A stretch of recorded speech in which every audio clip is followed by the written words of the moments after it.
In a move likely to break the hearts of the big three automakers, Tesla has been given a new designation.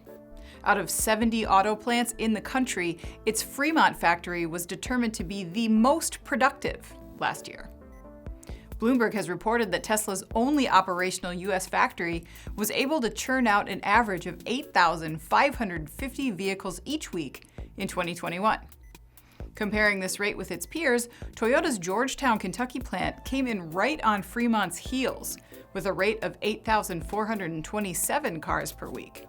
But some notable names were a little further down that list, including Ford's famous Dearborn, Michigan campus, which produced just 5,564 vehicles per week. Tesla's Fremont plant has a rich history in auto production, opening in the 1960s and being utilized for different ventures over the years for both GM and Toyota. Tesla purchased the plant in 2010 and has since packed it to the gills.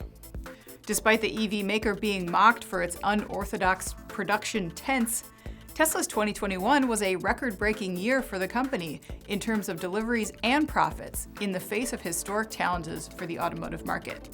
So they must be doing something right. Yes, and they might also be doing something wrong.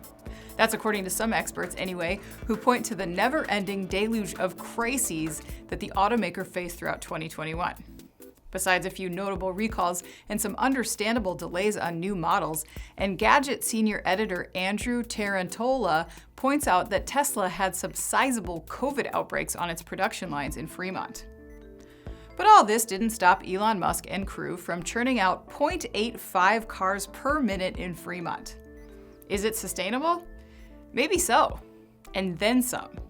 That's because Tesla's Gigafactory in Austin, Texas is due to open sometime in early 2022 and should feature more than 4 million square feet of production space.